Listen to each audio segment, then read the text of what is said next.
I know that some people on the inside have started to come out, including an ex-informant, a man named Craig Montiel. He came forward and basically said he was given the green light to do whatever it took. He was working in California. He converted to Islam, spent hours and hours every day at the mosque, recorded conversations on his keychain, and even was told that it was no problem. It was fine to have sex with women in order to be able to record their pillow talk. So, as a result of him acting suspicious, members of the Orange County Muslim community in California actually reported him and got a restraining order against him. What do you think it says that people are starting to come out and tell these stories about what they were allowed to do? I think it's really important to all of this because one thing you mentioned was the propaganda, and another thing that's very important is entrapment. When we look at the number of the over a dozen terrorism, quote-unquote terrorism cases that have happened since 9/11 that were foiled by the FBI or the NYPD, look at every single one of those cases, whether you listen to Craig Montiel or whether you read the transcripts from cases like the Newburgh 4, from Ahmed Farhani's case that's ongoing right now, you can see that the radicalizers, and this is a term that's very common here now in counterterrorism work, the radicalizers in our mosques are the NYPD and the FBI informants. Across the board, 100% of the time. It's unbelievable. And for them to be not just stopping crimes, because this is not what this is about, they're manufacturing crimes. They're manufacturing the idea of the Muslim menace, and it's translating into counterterrorism dollars coming to New York City. I think one of the arguments that I hear quite often is that, you know, people associate what happened on 9/11 and they say, well, this happened in Muslim countries, so we need to do more investigating. We need to do more intelligence gathering in mosques around this country. Do you think that that is just blanket wrong, or do you think that the way that they're going about it is wrong? Oh, absolutely. I think on all accounts. There are many ways that they could have approached the issue of picking up the pieces from 9/11. I think the majority of the hijackers were Saudi Arabian, but that didn't seem to be the identity that was most salient to the media.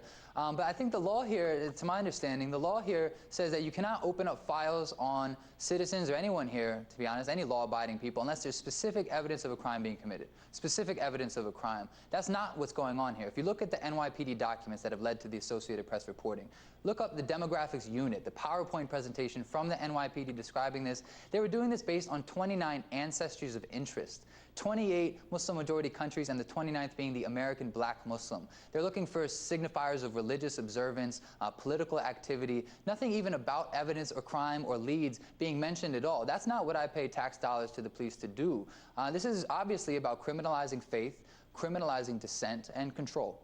How has this made an impact in mosques around New York City? I mean, are people more worried to befriend anyone? Is this a really big concern still? Absolutely. I've heard this from a number of people. Me, I'm a little bit more outspoken about my own views because I've kind of committed to this. But on the other hand, there are lots of people who have come forward and said that they're uncomfortable talking about politics, that they're uncomfortable even talking about religion and their religious beliefs with people that they don't know, with people outside of their family, people even distrusting other family members who have worked for the police department or for the FBI or the counterterrorism agencies because people don't feel safe. We see people disappearing. We see people being convicted of terrorism crimes when there's no evidence of a crime being committed whatsoever. This is fundamentally devastating the fabric of this country, and it's one manifestation is right here in the Muslim community in New York City, but it's happening not just to us, but to many communities, many to active communities and political communities around the country. Cyrus, in my introduction to you, I put up the results of a poll that was conducted, and basically what we saw is that 82% of people in New York think that the NYPD is doing its job.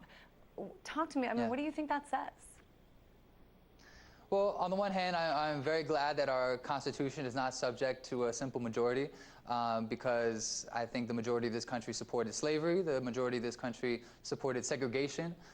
Even the internment of Japanese during World War II was supported by the Supreme Court, and it took 50 years for them to get an apology and reparations from that. But on the other hand, I think that propaganda is absolutely a part of this work for the NYPD.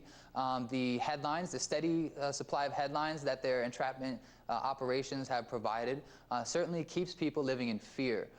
Every time that they are faced, they're caught on their heels, they're faced with another NYPD document, another damning document about just showing that this is the definition of ethnic and religious profiling. They trot out one more bogeyman. They put up another picture of a Muslim, and they say that we're here to keep you safe from this. And what they're doing is using the fear of Islam, I think. They're using the fear of Islam to get to all of your civil rights, to the rest of America's civil rights. And unfortunately, it's working. And certainly targeting Muslims was the centerpiece of the surveillance program. But it turns out it's not just Muslims. The Associated Press reports that the NYPD is also doing the same with a lot of liberals in New York City, with undercover cops sent to collect information at meetings held by peaceful liberal activists. Apparently, they're taking that information. They've created a database on certain leaders and the protests across America that they're planning. What do you think about this? I mean, how is this allowed to go on? It's really not a big surprise. I think a lot of the times this is treated as a revelation. I think a lot of us already knew this, not just based on personal complaints, but just based on common sense. Honestly, the details of this program, it would sound like cliched fiction if we didn't have the documents to prove it from the police department itself. Amazing. I think it was bad enough when it was religious leadership. It was bad enough when it was college students. It was bad enough when it was elementary students who were being surveilled by video camera. But now that it's just any peaceful protest group, anybody that would dare challenge the violent status quo that exists has been surveilled. And they have files being kept on them based on nothing more than peaceful political or sometimes religious behavior.